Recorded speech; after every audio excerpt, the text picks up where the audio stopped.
کی خدمت میں عرض کیے، پہلا سورس ہے بیعت۔ بیعت جوڑتی کس سے ہے؟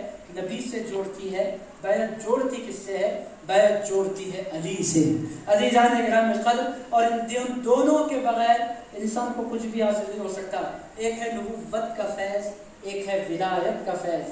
عزیزان اکرام قدر، نبوت کا فیض ان کو ملتا ہے جو یا رسول اللہ بولتے ہیں، اور ولایت کا فیض ان کو ملتا ہے جو یا علی مرتضیٰ بولتے ہیں۔ عزیزان اکرام قدر، نبوت کا فیض ان کو ملتا ہے جو رسالت کے نعرے لگاتے ہیں، اور ولایت کا فیض ان کو ملتا ہے جو حیدر کرار کے نعرے لگایا کرتے ہیں۔ عزیز دوستو، اسی لیے آپ خانقاہوں میں دیکھیں گے کہ نبی کے بعد علی کا ذکر کثرت سے ہوتا ہے اور ہونا چاہیے، وہ فیض کے منبع ہے۔ عزیز دوستو، بہرحال میں تیزی سے اپنی باتوں کو سمیٹتا ہوں، میں علم لدنی پر بولتا رہوں تو بولتا رہوں گا۔ عزیزان گرامی قدر، مولا علی شیر خدا کرم اللہ تعالی الکریم کے علم کی کیفیات کیا تھی، آپ کو میں کیا سناؤں۔ حضرت مولا علی شیر خدا فرماتے ہیں شان نزول سب بیان کر سکتے ہیں، مگر کون سی آیت سفر میں نازل ہوئی، کون سی آیت حضور کے گھر میں نازل ہوئی، کون سی آیت دن میں نازل ہوئی، کون سی آیت رات میں نازل ہوئی۔ عزیزان گرامی قدر، مولا علی شیر خدا فرماتے ہیں اگر اس کائنات میں کوئی بیان کر سکتا ہے تو یہ راز علی بیان کر سکتا ہے۔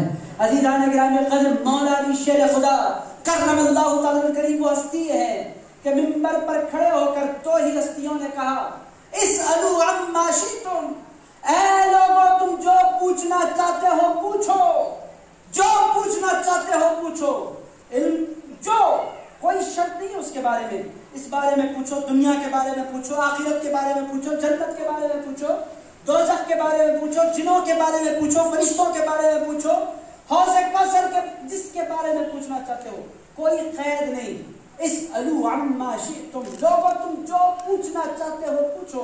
یہ کہنے والی اس پوری کائنات میں صرف دو ہستیاں ہوئی، ایک ہستی کو رسول اللہ کہتے ہیں، دوسری ہستی کو علی مرتضیٰ کہتے ہیں۔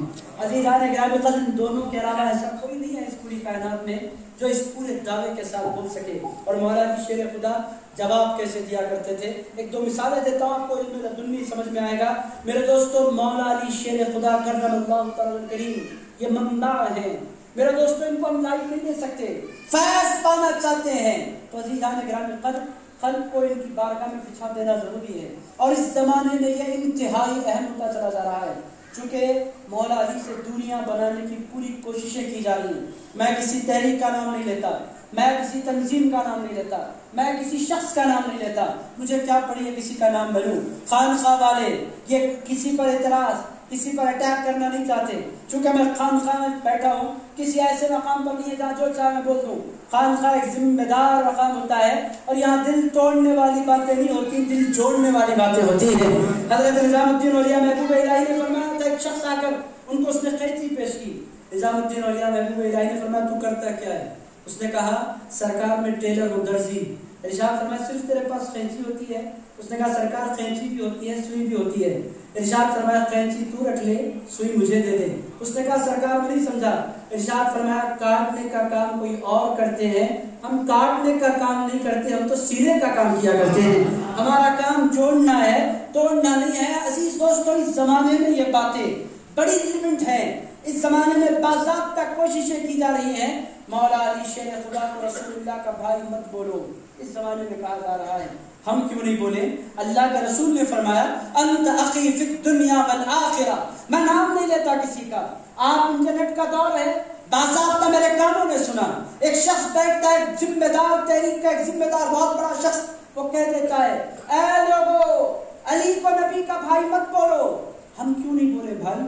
رسول اللہ نے فرمایا انت اخی فی الدنیا والآخرہ، علی وہ ہیں جن کے بارے میں رسول اللہ فرماتے ہیں اے علی تو دنیا میں بھی میرا بھائی ہے، آخرت میں بھی میرا بھائی ہے۔ عزیزان گرامی قدر، یہ نہیں ہے شیر خدا ہے، حیدر کرار ہے، کیوں نہیں بولے؟ اگر عزیز دوستو اس زمانے میں توڑا جا رہا ہے مولا علی شیر خدا کی ذات مبارکہ سے۔ ایک دو مثالیں دیتا ہوں، آپ لوگ تھک تو نہیں گئے؟ سننے کے موڈ میں اجازت تو ہے؟ عزیز دوستو آپ لوگ کو اجازت دے تو میں بولوں، حضرت کی تو اجازت ہے ہی، میں دیکھ بھی نہیں رہا، آپ لوگوں کی اجازت ہے چونکہ آڈینس کا اور خطیب کا معاملہ ہے۔ عزیز دوستو حضرت تو صدارت فرما رہے ہیں، بعد میں لے لیں گے کلاس جو لینی ہے، اب تو آپ کو مجھے جواب دینا، اجازت دینی۔ عزیزان گرامی قدر، اجازت پیچھے والوں کی طرف سے بھی آ رہی ہے۔ عزیز دوستو ایک دو مثالیں دیتا ہوں، مولا علی شیر خدا کا علم کیسا ہے اور علم لدنی کی کیفیات کیا ہے۔ مولا علی شیر خدا مسجد کی طرف جا رہے ہیں۔ عزیز دوستو فجر کی جماعت کھڑی ہو چکی ہے، حضرت فاروق اعظم کا دور ہے، حضرت مولا علی مسجد کی طرف دوڑے دوڑے جا رہے ہیں۔ منافقین نے پلان کیا علی کی کبھی جماعت نہیں چھوٹتی، آج ایسا کوئی سوال کرتے اور علی کبھی لاجواب بھی نہیں ہوتے، نہ جماعت چھوڑتے ہیں نہ لاجواب ہوتے ہیں، ایسا کوئی کوشچن ڈال دینا چاہیے کہ وہ الجھ کر رہ جائے اور ان کی جماعت چھوٹ جائے، مولا علی شیر خدا کی جماعت چھوٹ جائے۔ ان کی پلاننگ، نماز کے چھوٹنے کا تو کوئی تصور نہیں ہے، ان کی نماز بس ایک مرتبہ چھوٹی تھی اور آپ تمام لوگ جانتے ہیں ان کی نماز چھوٹی تو رسول اللہ علیہ السلام نے فرمایا علی نماز نہیں پڑھی تھی، حضور نہیں پڑھی، ارشاد فرمایا قضا کرنا چاہتے ہو یا ادا کرنا چاہتے ہو؟ عرض کیا یا رسول اللہ کسی اور کی خدمت میں لگا رہتا تو قضا کر لیتا، حضور آپ کے چہرے کی زیارت کر رہا تھا، قضا کیسے کروں؟ حضور نے فرمایا جو میری خدمت میں بیٹھتا ہے اس کو اثر قضا نہیں کرنی پڑتی، اس کو اثر ادا کرنی پڑتی ہے۔ سورج کو اشارہ کیا گیا، مولا علی شیر خدا کی خاطر سورج پلٹ کر آ گیا، زندگی میں ایک مرتبہ نماز چھوڑی تھی، وہ بھی اپنی ذات کے لیے نہیں، حضور کی خاطر، اور حضور فرماتے جو میری خاطر چھوڑتا ہے وہ نماز چھوڑتا نہیں ہے، وہ نماز ادا کر لیا کرتا ہے۔ اے علی سورج کو پلٹایا جائے گا اور تجھے نماز کا موقع پھر سے دیا جائے گا۔ عزیزان گرامی قضیہ یہ ہے، شیر خدا ہے، نماز کی طرف دوڑ رہے ہیں۔ عزیز دوستو منافقین نے پلان کیا مولا علی کا کوئی ایسا کوسچن ڈالا جائے کہ وہ